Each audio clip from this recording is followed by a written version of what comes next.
señala que la vida eterna consiste en conocer a Dios, el único verdadero Dios, y a Él mismo, a Jesucristo, el Mesías Salvador. En eso consiste realmente la vida eterna. Y nosotros tenemos la oportunidad de hacerlo estudiando un tema bastante olvidado en esta actualidad y que es importante para nuestras vidas, sobre los atributos de Dios. ¿Quién me dice por lo menos los dos de los 5 últimos atributos que hemos estudiado? Dos de los 5 últimos.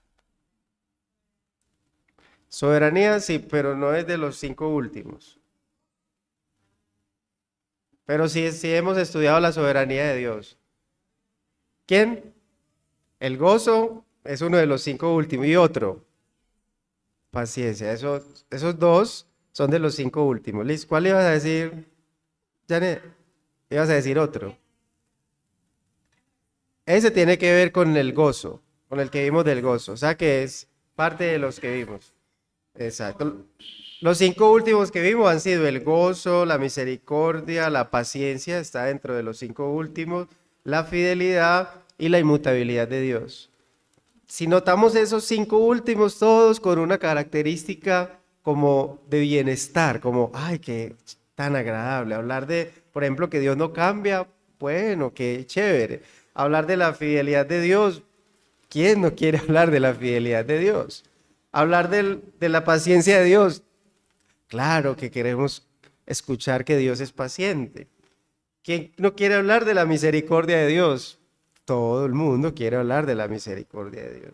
Del gozo de Dios, la paciencia y el gozo de Dios, que vimos que no son tan comunes, pero son como un tema que suena bien, es un título que suena bien. Sin embargo, cuando lo revisamos, sabemos que tiene un contraste al final contra aquellos que no son de Dios, y que esos atributos que se ven tan positivos no lo son al final para aquellos que no son de Dios. Eso lo vimos. Pero su nombre suena bueno, suena agradable, se siente bien, muy, muy especial, por decirlo así. Entonces hoy vamos a hablar sobre uno que no es tan agradable desde su nombre, aunque está manifiesto en todo el carácter de Dios, y es sobre la ira de Dios. Es sobre la ira de Dios. Porque ya esa característica, ya de entrada, suena fuerte, porque estamos hablando de ira. Entonces vamos a considerar la estructura que hemos manejado, hablar algo de su definición, algunas características y algunas aplicaciones prácticas de esta doctrina. Vamos entonces a mirar sobre su significado, sobre su definición. Y acudimos a una perspectiva secular. ¿Qué dice el diccionario de la Real Academia Española? Dice sobre ira que es un sentimiento de indignación que causa enojo. Mira cómo esa conjugación. Sentimiento de indignación que produce enojo. O sea que no es solamente como un momento de enojo, hay una indignación también que deriva en el enojo. También habla de que es un apetito o deseo de venganza, ese concepto de la ira.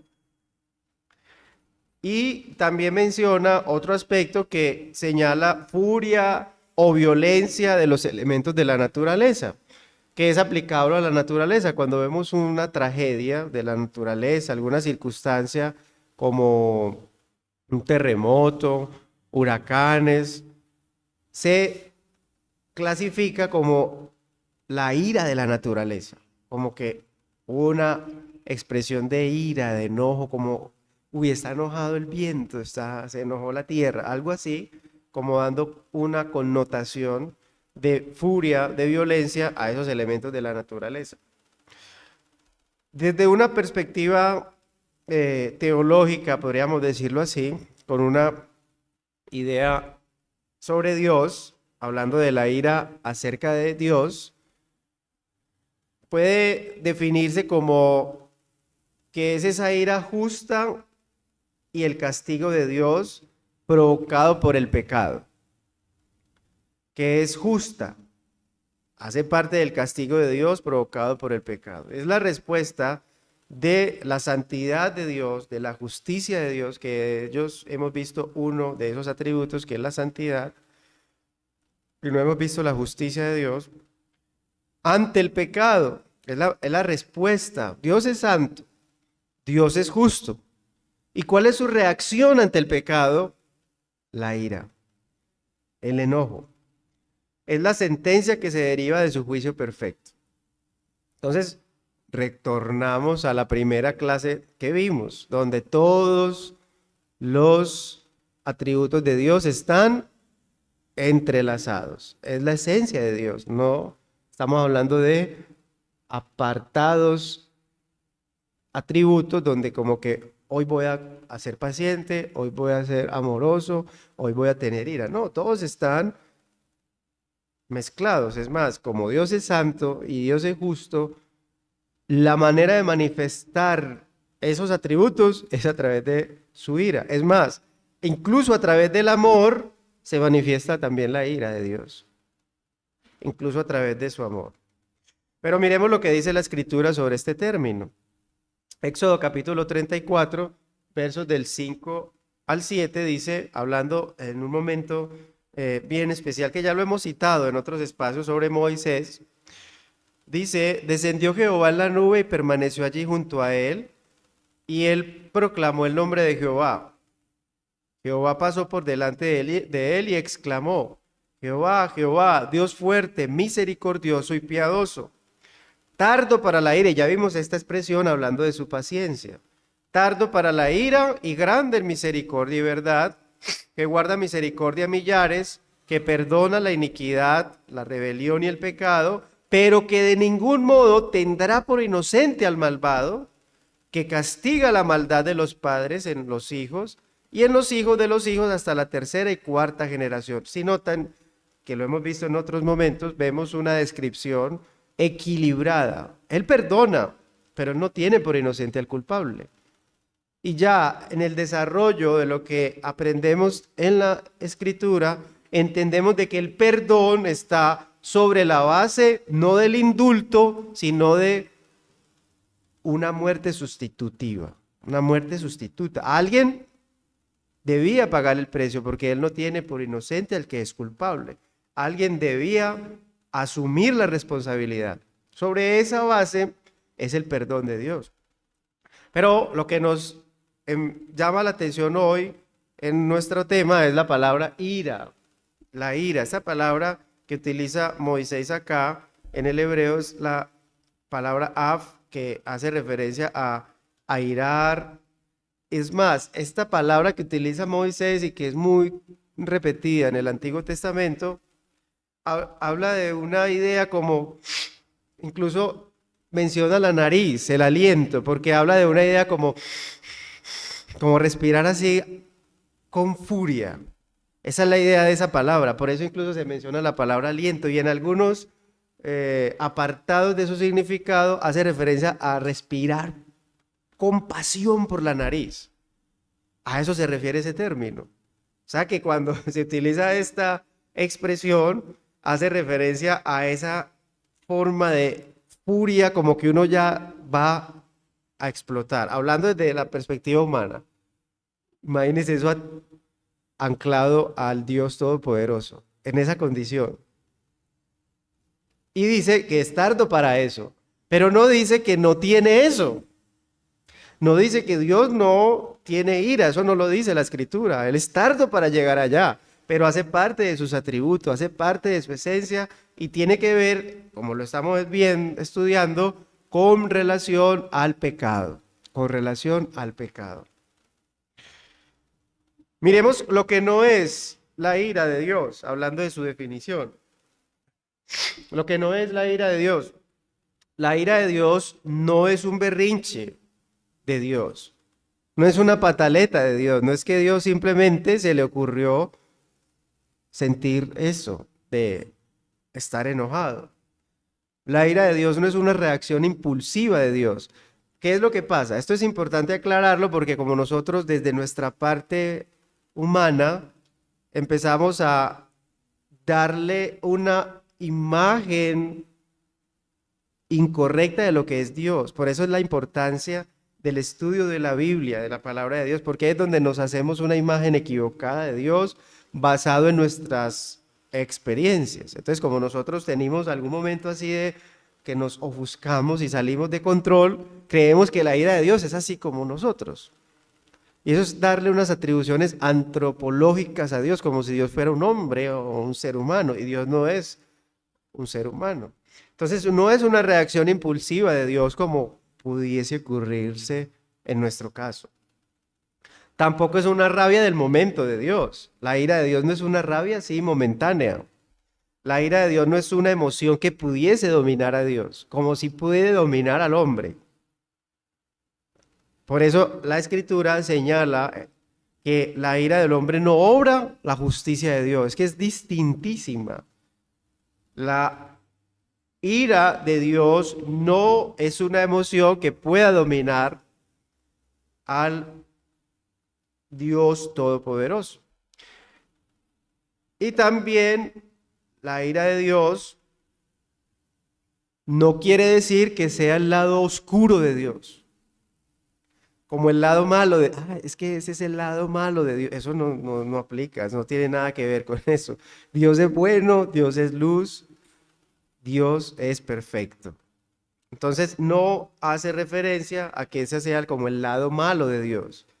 Es importante aclarar entonces que no es la ira de Dios. El escritor en quien nos hemos venido soportando en estas enseñanzas, que es Arthur Pink, definió sobre ese concepto, sobre la ira, dice, la ira de Dios es su eterno aborrecimiento de toda injusticia. Mire cómo se mezcla desde su eternidad. Es su eterno desprecio por toda injusticia. Es el desagrado e indignación de la rectitud divina ante lo malo, ante el mal. Es la santidad puesta en acción. Pues Dios es santo, 3 veces santo. ¿Y cómo se pone en acción su santidad? Con su ira. Con su ira. ¿Contra qué? Contra el pecado, contra lo que está en enemistad de su santidad. Es la causa matriz de la sentencia justa que Dios pronuncia contra los que actúan mal. Entonces, vemos todo este concepto, toda esta característica con referencia al pecado y a aquellos que están en contravía de Dios y su santidad. Y en resumidas cuentas, podemos señalar que la ira de Dios es la justicia santa de Dios actuando contra el pecado. A eso se refiere el concepto de la ira de Dios. Pero además, la ira de Dios está unida y no puede separarse de su gloria. Dios trae su gloria y asimismo ejercita su ira. O sea, hay una unidad que no se puede separar. La ira de Dios, para lo que concierne esa conceptualización en Dios, no es sinónimo de vergüenza. No es que Dios se avergüence porque tiene esa característica, no. Él no necesita sentirse avergonzado como nosotros cuando, ay no, me salí de casillas y creo que dije algo que no debía decir. En Dios no pasa eso. En Dios ejecuta perfectamente su ira cuando manifiesta su ira. Dios no pierde su temperamento, Él no pierde el control de su temperamento como si nos puede suceder a nosotros en ninguna manera. Y sí vemos su gloria unida a su ira. Esto es importante tenerlo en cuenta y es una evidencia más el no tener esta claridad de estas enseñanzas sobre quién es Dios en la actualidad, que hemos en muchas ocasiones actuado con una ignorancia tal que hemos pedido incluso ser alcanzados por su ira, cantando canciones. Es tal el desconocimiento que muchos hoy se han enfocado sobre la gloria de Dios y piden la gloria de Dios. Y lo que están pidiendo prácticamente es morir. Simplemente Dios es misericordioso. Cuando dice, muéstranos tu gloria. Y solamente vemos en los textos antiguotestamentarios cuando esto sucedía que el pueblo tenía terror de eso, de la gloria de Dios. ¿Por qué? Y tiene que ser puestos límites porque la gloria de Dios descender representaba su santidad expresada y donde nadie que fuese culpable podría prevalecer ante su gloria. ¿Por qué? Porque su gloria está anclada a su ira, a su santidad y a su justicia. Entonces de inmediato puede verse afectado fácilmente el ser humano por su gloria, porque está anclado a su ira. Dios no tiene por inocente al culpable. Entonces le tiene que decir a Moisés, dígale al pueblo que solamente lleguen hasta estos límites. Si alguien pasa ese límite, puede morir. Y por eso toda una estructura protocolaria, que incluso para que el sumo sacerdote, posterior a ofrecer esos sacrificios de mediación por el pueblo de Israel, al entrar al lugar santísimo, si no había cumplido adecuadamente toda esa estructura que fue enviada, todo ese protocolo, y acudía allí sin ser cubierto por ese sacrificio, moría. Y estaba en la gloria de Dios, porque no puede ser separada de su justicia, de su santidad y de su ira. Y lastimosamente somos desde nuestra ignorancia, tan atrevidos que nos atrevemos incluso a pedirle fuego a Dios. Y es una idea lejos de la Biblia, porque no sabemos lo que estamos pidiendo. Cuando cantábamos, manda el fuego, imagina. O fuego, fuego, fuego, fuego del cielo queremos. Obviamente pensando solo en el Espíritu Santo, pero resulta que le estamos pidiendo a Dios su fuego, su gloria. ¿Sí? Y ahí es donde hay una idea equivocada de quién es Dios. Entonces imagínense, andamos en desobediencia contra Dios. Andamos como nos parece, porque no queremos aceptar los mandatos de Dios y muchas veces ni se predica lo que la Biblia dice, pero llegamos a un momento emocional donde está postrada una cantidad de gente diciendo, muéstranos tu gloria, déjanos ver tu gloria. Dios tiene paciencia ahí, porque donde venga hay una situación bastante complicada. Por eso dice que Él con paciencia va a esperar hasta el día donde va a ser ejecutada toda su ira. Toda su ira. Entonces ahora Dios lo que hace realmente es tener misericordia con la ignorancia de esta humanidad. Solamente para tener esto en cuenta, que hay un desconocimiento que nos puede llevar a cometer este tipo de errores en nuestras oraciones, por ejemplo, y en oraciones que pierden sentido por eso. Hombres que se la pueden pasar 20 minutos diciendo fuego, fuego, fuego, fuego. Eso, pero ni siquiera es una oración porque eso no tiene nada que ver con una oración. Y tienen el título de que eran grandes oradores, sí, pero eso no tiene nada que ver porque no tiene ni siquiera una oración con coherencia. Es más, está orando extrañamente, pidiendo fuego, pidiendo que Dios llegue y consuma todo. Vamos a ver algunos conceptos de la ira de Dios en el Antiguo Testamento muy rápidamente y recordar algunos eventos donde veíamos y quedó plasmado que es manifiesta la ira de Dios. En el momento cuando el pueblo de Israel construye ese becerro de oro, vemos allí unas expresiones bastante fuertes de parte de Dios. Voy a poner el texto acá para ganar ahí un espacio más de tiempo. No está tan amplio, es bueno entonces que lo confirmemos en nuestras Biblias. Dice Éxodo capítulo 32, versículo del 10 al 12. Ahora pues, déjame que se encienda mi ira en ellos y los consuma. Aquí hay una característica bastante particular que anotar, y es que el pueblo de Israel sale de Egipto.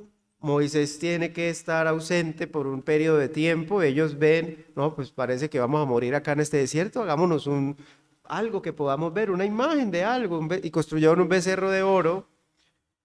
Y miren cómo reacciona Dios. Le dice a Moisés, déjame que se encienda mi ira. No es un momento incontrolado, no es un momento que él simplemente impulsivo, no.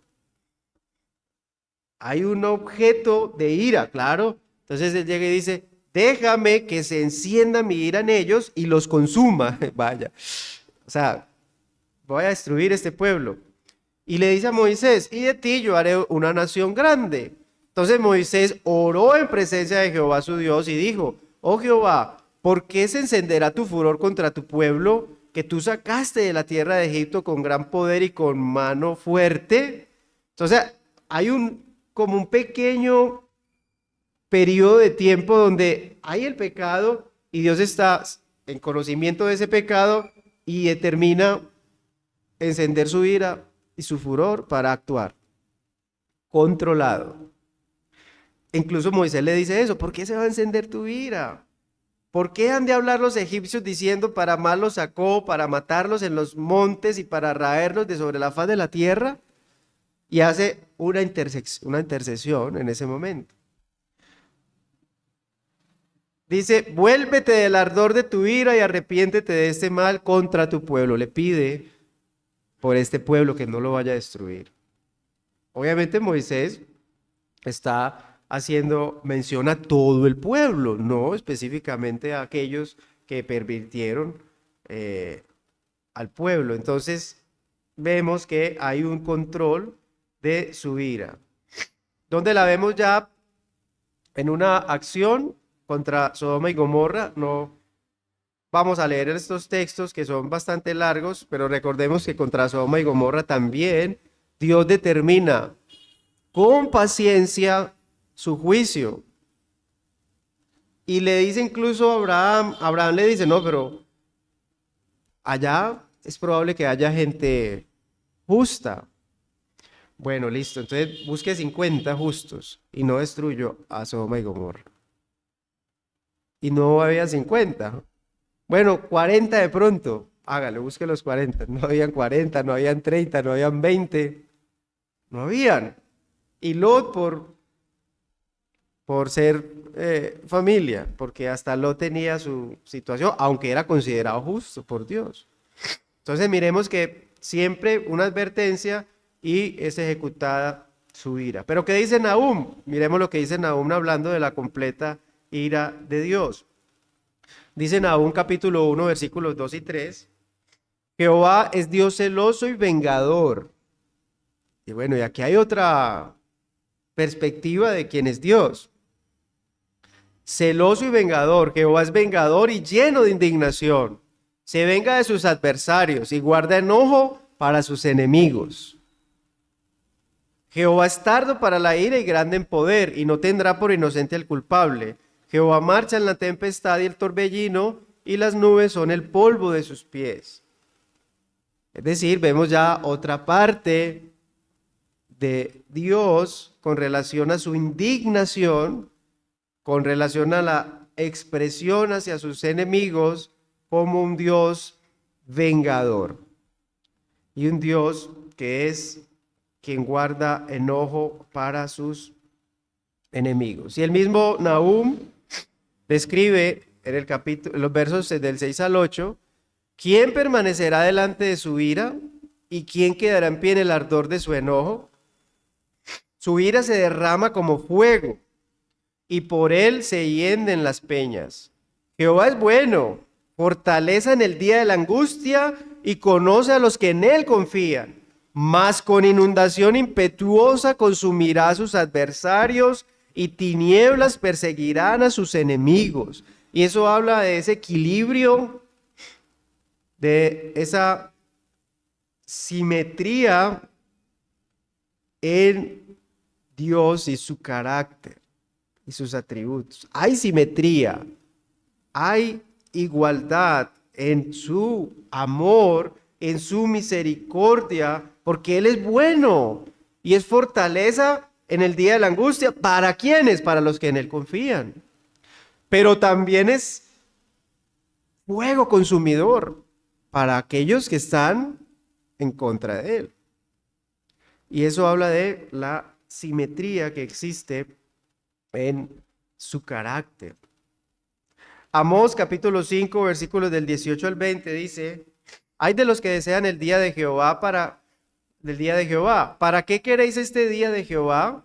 Será de tinieblas y no de luz, como el que huye delante del león. Miren esta descripción que hace tan ilustrativa Amós, para que nosotros la entendamos. Dios es perfecto y quería que entendiéramos nosotros desde nuestra humanidad que es estar bajo la ira de Dios. Dice, será que es como el que huye delante del león. Estamos huyendo delante de un león. Imagínense, es un león que es bien impactante, este animal de la selva. Y dice, estamos huyendo del león y se encuentra con el oso, otro grande. Y sale también huyendo de ahí, y al entrar en su casa y apoyar su mano en la pared, le muerde una serpiente, una culebra. ¡Qué ilustración! ¿No será el día de Jehová tinieblas, sino luz, oscuridad, que no tiene resplandor? O sea, alguien que esté bajo la ira de Dios está gravemente en dificultades. Mire la ilustración. Corre el león, lo ataja el oso y cree que ya va a estar seguro en su casa y lo muerde una culebra. 3 animales descritos como de gran ferocidad en nuestra naturaleza y que todavía, simplemente para que entendamos, no se asemejan en nada a lo que es tener la ira de Dios encima. Solamente para que tengamos como una idea. Y dice el salmista en capítulo 7 de este libro de los Salmos, versos del 11 al 16, encontramos todos estos detalles, pero condensamos sobre el verso 11, dice, Dios es juez justo y Dios está airado contra el impío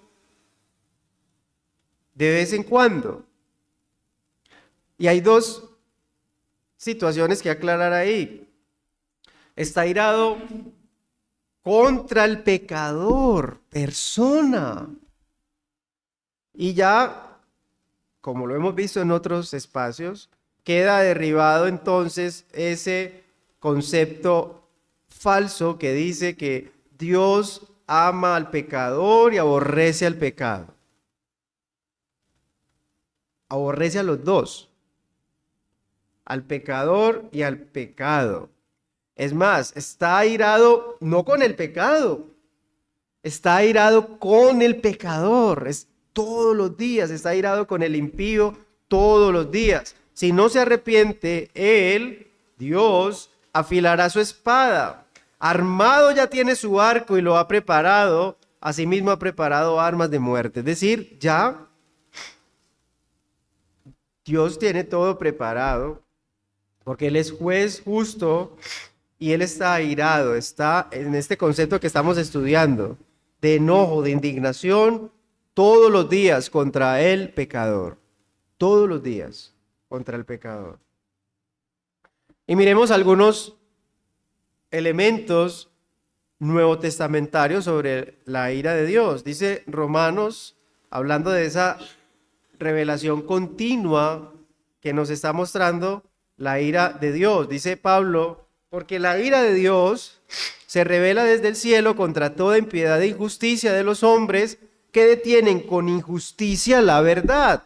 Entonces vemos manifiesta la ira de Dios contra el pecado, se está constantemente relevando desde el cielo contra toda injusticia. Pues habiendo conocido a Dios, no le glorificaron como a Dios, ni le dieron gracias, sino que se envanecieron en sus razonamientos, y su necio corazón fue entenebrecido. Pero Pablo sigue en el versículo 21, en el versículo 2, el capítulo 2, versículo 5, nos dice, pero por tu dureza y por tu corazón no arrepentido, atesoras para ti mismo ira para el día de la ira y de la revelación del justo juicio de Dios. Entonces vemos una revelación continua donde está manifestándose la ira de Dios desde el cielo, pero además estamos también en conocimiento de la ira venidera, que hay una acumulación de ira para el día de la ira a causa del no arrepentimiento del pecador. Hay un atesoramiento de ira para el justo juicio de Dios. Y llegará a su cumplimiento total. Primera carta a los Tesalonicenses dice, y esperar de los cielos a su Hijo, a Cristo, al cual resucitó de los muertos, a Jesús quien nos libra de la ira venidera.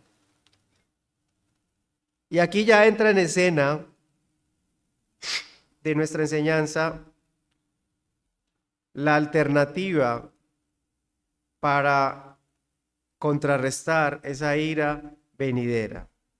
Porque no nos ha puesto Dios para ira, sino para alcanzar salvación por medio de nuestro Señor Jesucristo.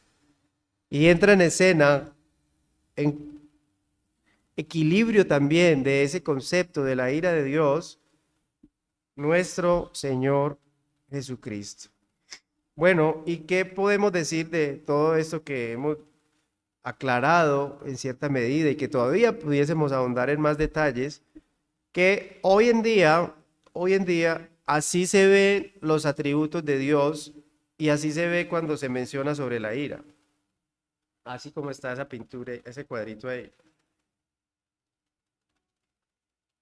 Como si fuera un tema menor. No, Dios es amor. Dios es, por lo tanto, misericordioso. Y por lo tanto su gracia es sublime. Pero su ira, no, su ira es... Entonces, se denota una asimetría en cuanto a sus atributos, como si la ira de Dios fuera por allá algo pequeñito. Y no es cierto. La ira de Dios es al nivel de su amor, es al nivel de su misericordia, es al nivel de su gracia. Es un atributo prácticamente eliminado. Es un atributo casi que desplazado por muchos motivos a lo que desafortunadamente hoy vemos en las enseñanzas actuales. Y partiendo de esto, se empezó a dar cambios en ciertas palabras, incluso en las supuestas predicaciones. Entonces ya no hablamos de pecados, sino que hablamos de fallas humanas, hablamos de nuestros errores, no de nuestros pecados. Y empezó a cambiarse un poco la terminología, desafortunadamente, para ser un poco más motivadores.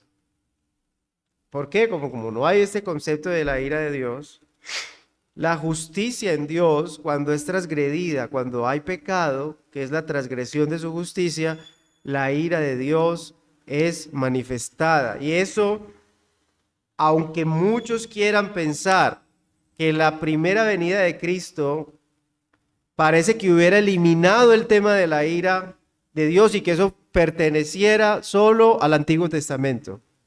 Y salen ideas que no son ni siquiera ideas de este siglo, de esta era, de este momento, sino que de los primeros días En los primeros siglos posteriores a la venida de Cristo, hubo personajes que comenzaron a sostener teorías como que el Dios del Antiguo Testamento es diferente al Dios del Nuevo Testamento.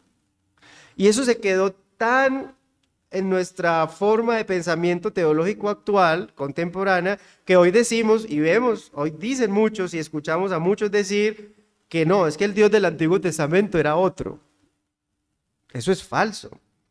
Dios es el mismo ayer, hoy, por los siglos. El Dios del Antiguo Testamento es el mismo. Pero ¿cómo así? Mira cómo el Dios del Antiguo Testamento mandaba al pueblo de Israel a entrar a una nación, tomar posesión de esa tierra, y la instrucción era destruir a todos, incluyendo animales y todo. Y vemos entonces que Dios está haciendo una actuación contra el pecado, contra naciones paganas que no tienen nada que ver con su nombre y que por lo tanto a raíz del pecado es la muerte como consecuencia. Estos aspectos son tomados hoy para atacar el nombre de Dios y atacar entonces el cristianismo. Y muchos lo que hacen es decir, no, es que ese Dios antiguo testamentario es distinto. Hoy el Dios del Nuevo Testamento es un Dios de amor y un Dios de perdón.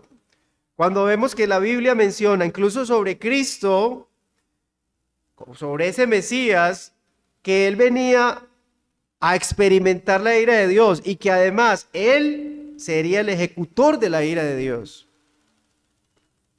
siendo este Mesías señalado. Pero ¿cómo así? Entonces no podemos decir que son distintos el Dios del Antiguo Testamento y el Dios del Nuevo Testamento, cuando ya sobre el Mesías se señalaba experimentar sobre la ira de ese Dios todopoderoso. Cuando la expresión Cordero de Dios se señala sobre Cristo, Juan se refiere a que hay un contexto muy grande en ese concepto del Cordero de Dios desde el Antiguo Testamento. Y prácticamente Juan está enviando un mensaje de sentencia contra este Mesías.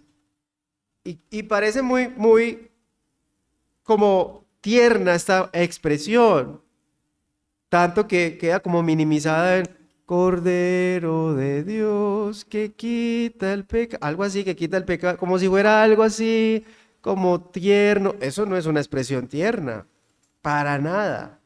Eso es una sentencia. ¿Sabe qué le está diciendo Juan a ese Mesías? Que tienes que morir por otros. Esto es una sentencia. Ese Cordero de Dios que quita el pecado del mundo es una manifestación muy fuerte de dolor, de experimentar dolor, porque todo el contexto antiguo testamentario con relación al Cordero de la Pascua habla de un Cordero que debe ser sacrificado para cubrir los pecados de un pueblo. Y tú eres ese Cordero, Jesús. Es una sentencia realmente. Y por eso vemos que entendemos cuando hay ese gran sufrimiento por parte de ese Cordero de Dios, de Cristo, ese mayor sufrimiento siendo objeto de la ira de su Padre. Porque Cristo es el objeto de la ira de Dios. Sobre él debía ser derramada la ira del Padre. Y en el monte del Getsemaní, Cristo expresa desde su humanidad: mi alma está con tristeza de muerte. Y por eso vemos en la cruz la expresión más dolorosa de Cristo, cuando dice: ¿por qué me has abandonado? Porque la ira del Padre estaba sobre él. Era necesaria la ira ser desatada. El cordero, como es degollado, como es hallado en muerte y derramada su sangre, era la representación de la ira de Dios, y por eso la sangre tenía que caer sobre ese lugar que fue determinado para eso, como el propiciatorio, para cubrir los pecados de ese pueblo a quien él había determinado tener para sí. Esto es tan tremendo, hermanos, que desde otras perspectivas paganas hacen lo mismo. Si se revisa, por ejemplo, todo lo que tiene que ver con perspectivas nórdicas, con este tema de dioses paganos como Odín, como Thor, que están hoy en día tan en auge, hacían sacrificios para calmar la ira. Ellos sentían esas tormentas y decían, Odín está airado, hay que sacrificar a alguien, ofrecerle un sacrificio, y preparaban a alguien para sacrificarlo. Alguien asume la posición para poder calmar la ira del Dios que está airado.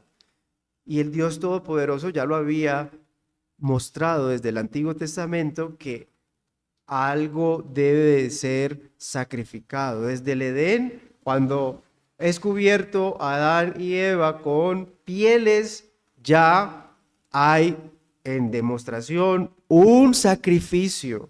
Dios no creó las pieles de ellos para hacerles un vestido. Dios las trae ¿de dónde? De un animal que la produjo. Pertenecían a un animal. Es decir, que ese animal tuvo que haber sido muerto, tuvo que haber sido sacrificado, tuvo que haber sido derramada su sangre para cubrirlos a ellos. Y por eso vemos la institución del sacrificio en el Cordero en el momento de la expiación. Y vemos entonces aquí una de las verdades más maravillosas, más hermosas, más grandes de la Biblia para el pecador que merece la ira de Dios, que se resume en ese término teológico: propiciación.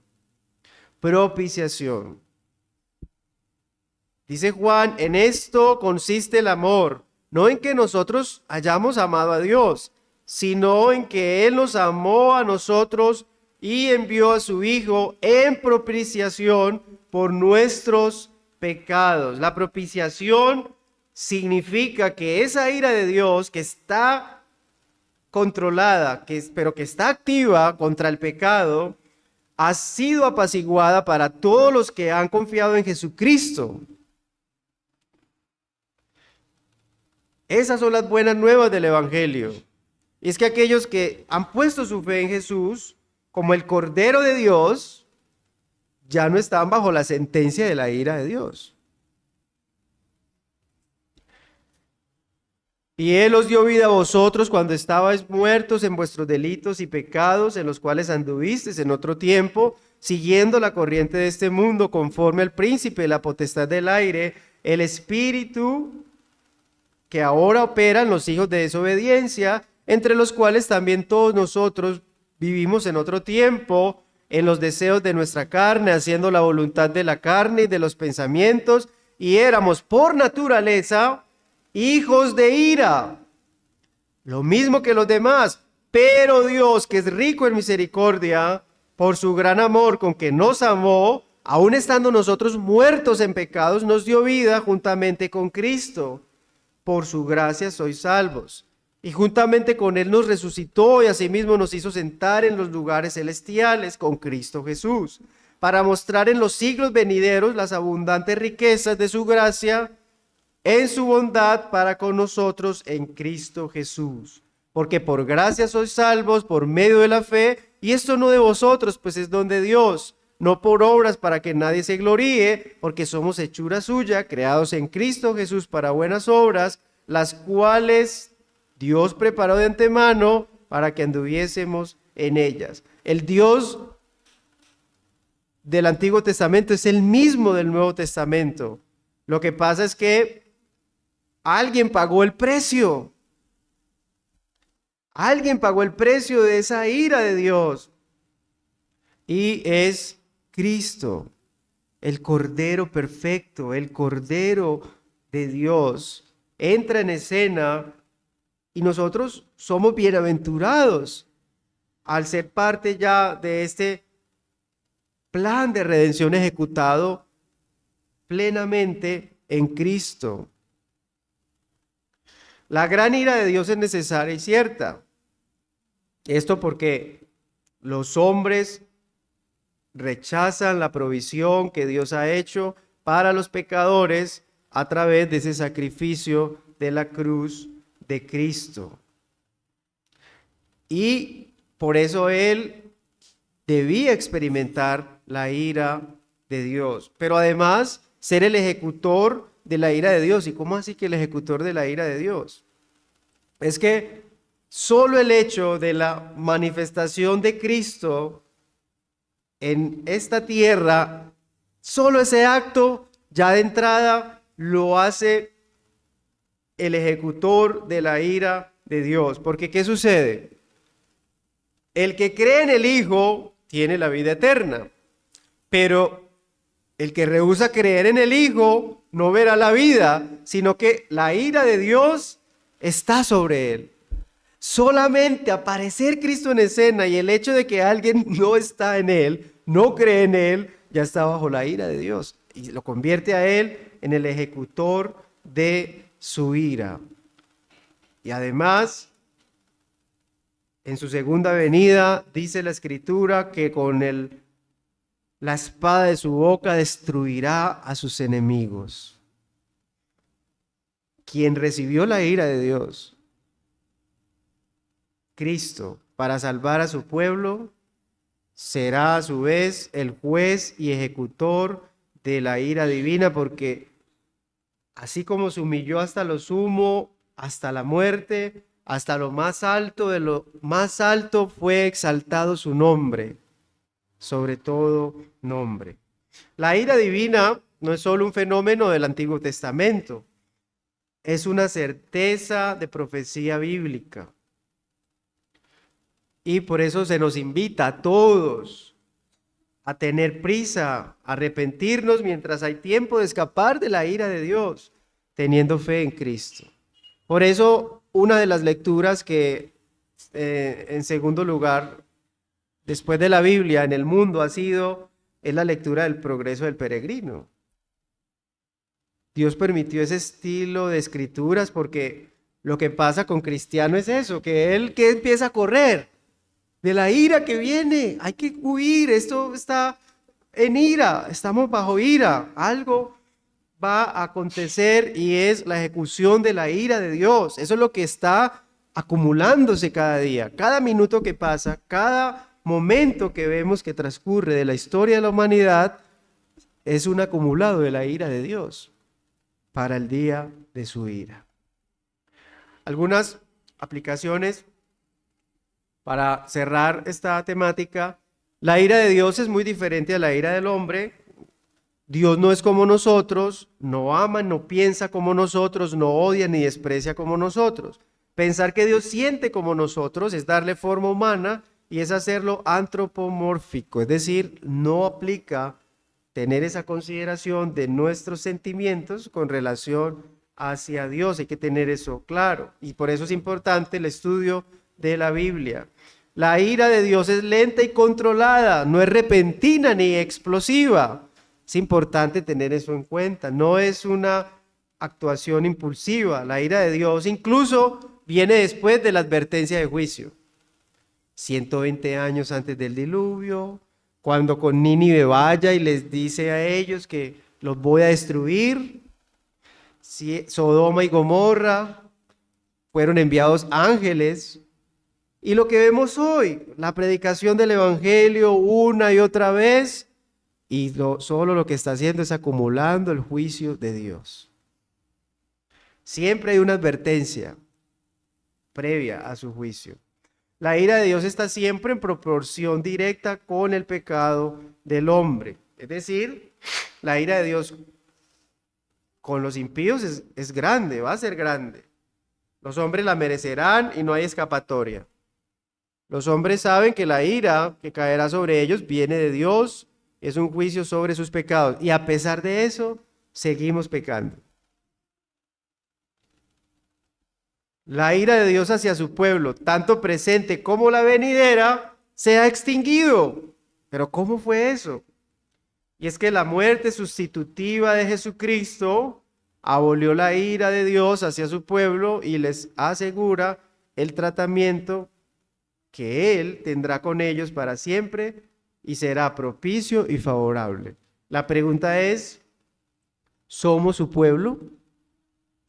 Si no lo somos, la ira de Dios no ha desaparecido y todavía está sobre nosotros. Podemos decir que la deducción más obvia de esta doctrina bíblica es que los pecadores necesitan arrepentirse de su pecado en forma desesperada y depositar su fe en Cristo, quien recibió la ira de Dios por sus pecados en el Calvario. Esa es la parte más clara que podemos entrar en determinar sobre la ira de Dios. Vamos a orar para tener algún aporte o alguna inquietud al respecto. Padre eterno, te damos gracias en esta mañana por tu bondad, por tu grande misericordia. Te damos gracias porque hoy, mientras respiramos, tenemos oportunidad de arrepentimiento.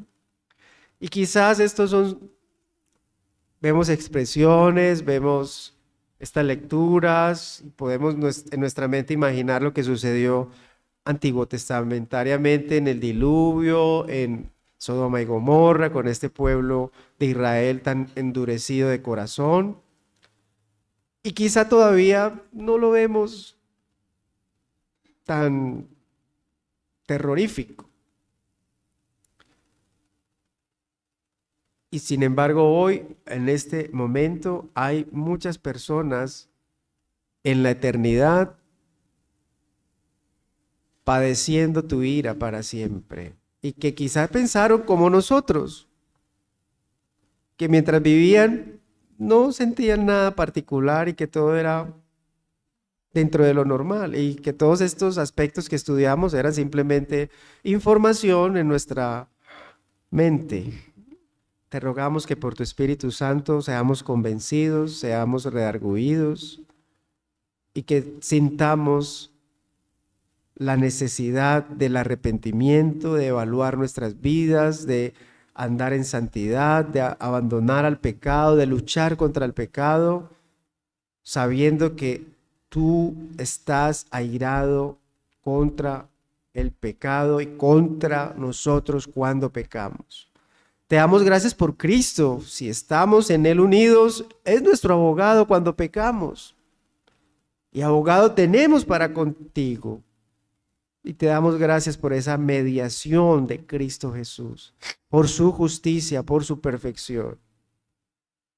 Y te rogamos, si no estamos unidos a Él, que seamos convencidos para ser llevados al arrepentimiento y estar confiados de tu benevolencia y de que ya no somos parte de la lista de la ejecución de tu ira. Te rogamos que nos ayudes en Cristo Jesús. Amén y amén.